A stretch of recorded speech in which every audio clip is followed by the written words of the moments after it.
Although Ringo Starr is a powerful and fashionable individual, his life is filled with suffering, which even his followers do not know.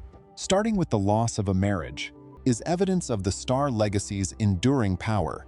With houses in some of the most exclusive neighborhoods on Earth, Ringo Starr and Barbara Bach have enjoyed a life of perpetual opulence.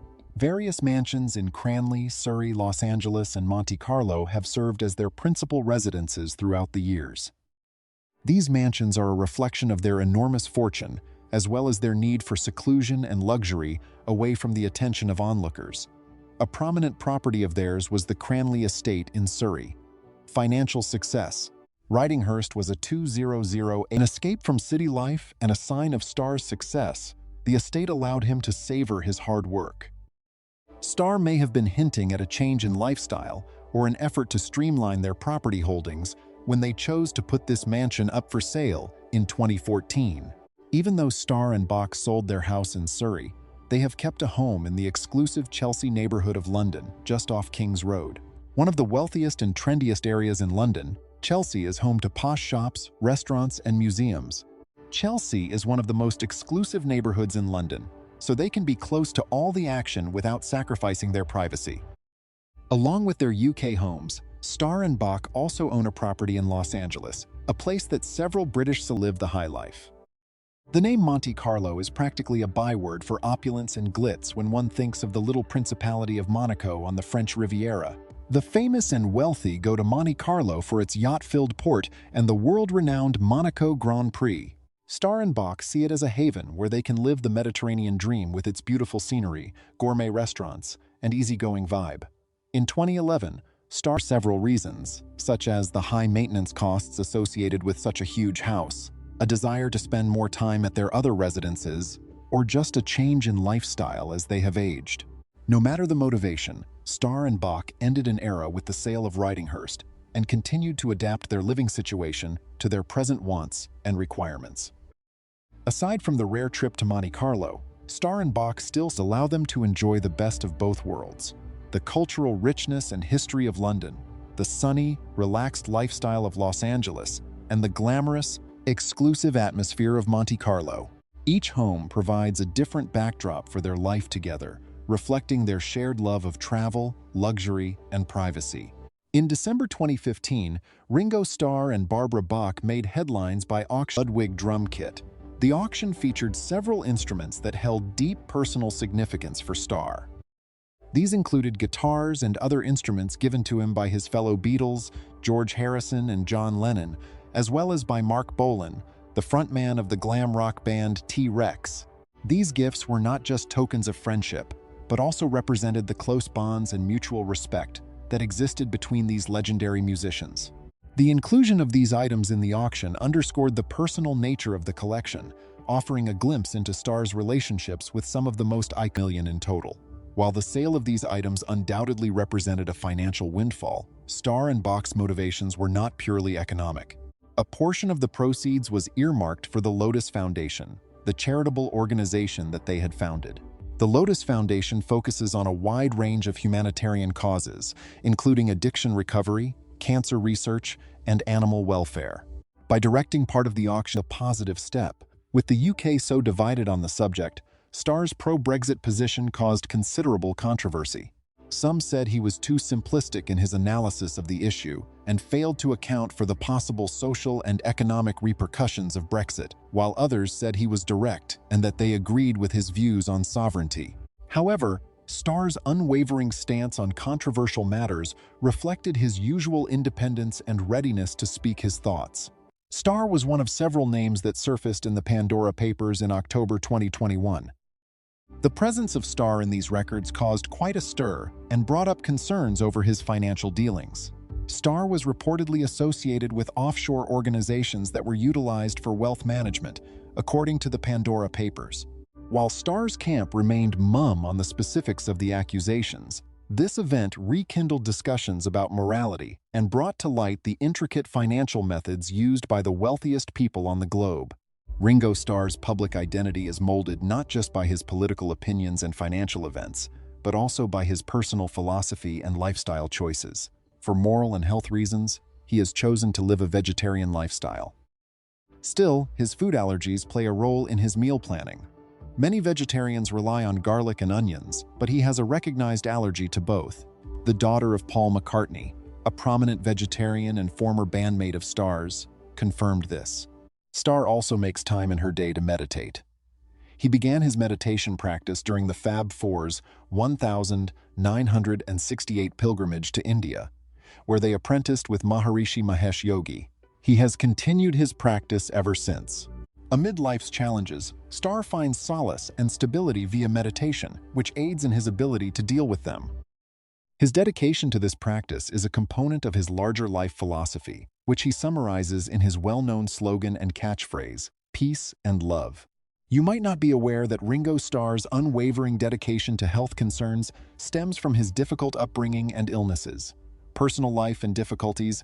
Richard Starkey, better known as Ringo Starr, had a major health problem when he was just 6 years old, and it affected him for the rest of his childhood. Starkey had an emergency appendectomy in 1946 after developing a severe case of appendicitis. The procedure itself was standard, but the recovery was anything but. Starkey and his family worry as he fell into a coma due to the infection's severity. The coma continued for days. The path to recovery was long and tough when he finally awakened from the coma. He spent a whole year in the hospital, away from the reassuring company of his loved ones, because his condition was so serious. Starkey spent this period mostly alone as a patient in the Myrtle Street Children's Hospital in Liverpool. His mother opted to keep him at home following his release in May 1948 out of worry for his health. As a result, he missed out on education for a long time. The choice had lasting impacts on his social and educational development, despite being made with love and care. Even at the tender age of 8, Starkey was having difficulty keeping up at school. Because he skipped school for so long, he learned very little about reading, writing, and arithmetic. Because of his lack of knowledge, he had a hard time readjusting to school and frequently felt alone among his classmates.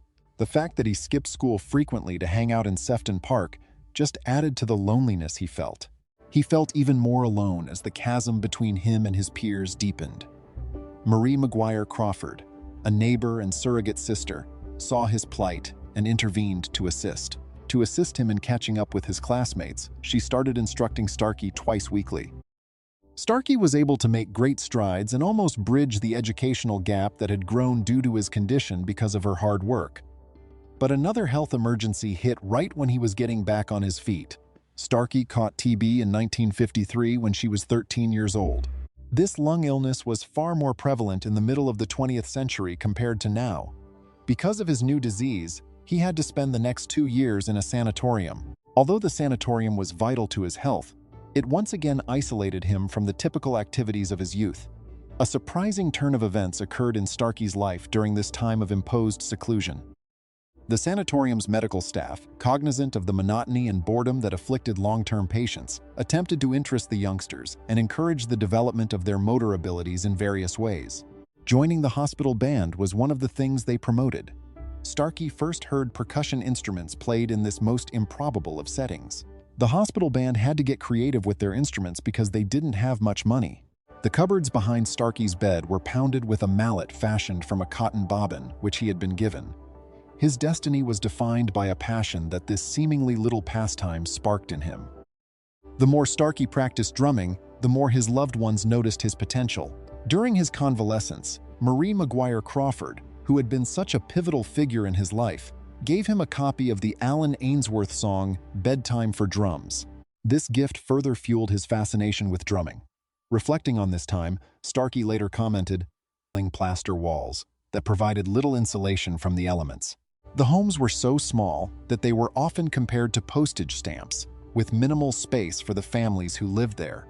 Each house had a rear door that led to an outhouse, a stark reminder of the lack of modern conveniences that most of us take for granted today.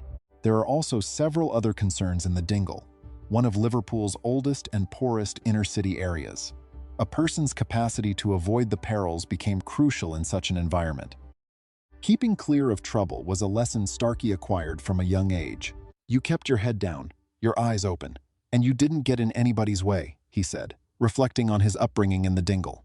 This quote sums up the survival mindset that kids like Starkey need to make it through that dangerous world. Being overly visible may put one in harm's way in this environment.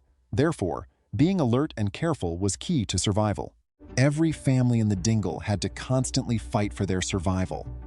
Marie McGuire Crawford, a pivotal figure in Starkey's life and a neighbor of his, spoke about the community's struggles.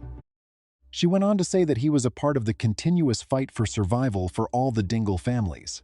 In the face of insurmountable odds, this fight was about more than simply staying alive financially. It was also about clinging to dignity and hope. From an early age, Starkey inherited the tenacity, resourcefulness, and perseverance exhibited by the dingle people. The enormous challenge of reintegrating into a society, Ringo Starr awaited him upon his return from the sanatorium in late 1955. Starkey lost out on important years of schooling and social development due to the time he spent in hospitals fighting off appendicitis, peritonitis, and TB during his infancy. Since he joined the workforce at the age of 17, he was severely underprepared academically and professionally. Lack of drive and self-control, typical of someone who had spent so much time recuperating, was a major factor in Starkey's early failure to get a steady job. As a railway worker, British Rail was his initial employer. This job was not born out of a desire for a career in the rail industry, but rather out of necessity. Starkey, like many young men of his time, needed warm clothing, and the position with British Rail came with an employer-issued suit. However, the suit was incomplete. He was provided with a hat, but no full uniform. Starkey's tenure with British Rail was short-lived, as he was unable to pass the physical examination required for the job. His health, still fragile from years of illness, proved to be an obstacle. Starkey persisted in his job search despite his lack of enthusiasm, making decisions driven more by logic than emotion. Following that, he worked as a barman on a dayboat that crossed the waterway between North Wales and Liverpool. In addition to bringing in some cash, this employment also brought up a worry for Starkey's, the prospect of mandatory military duty. During the mid-1950s, Starkey was keenly aware of the impending duty of military service, which was still a necessity for young men in Britain. He was dreadful at the thought of getting into the Royal Navy, since he had zero interest in a life at sea. He made the snap decision to leave his work on the dayboat because he valued his mental health more than a regular income and was afraid that his position might make him look too qualified for Navy duty. The future seemed bleak for Starkey by mid-1956. As a young man, he lacked knowledge, experience, and purpose. Stepfather Harry Graves came in to lend a hand when this happened. Henry Hunt & Son was a Liverpool-based maker of school equipment, and Graves utilized his contacts to get Starkey an apprenticeship as a machinist. Starkey desperately needed a steady job and a purpose in life. Starkey saw more promise in this position than in his earlier ones. It offered both a more stable income base provided. We trust that this video has been of use to you. If you enjoy the video, please subscribe, like, and comment. I appreciate you taking the time to watch, and I'll see you in my future video.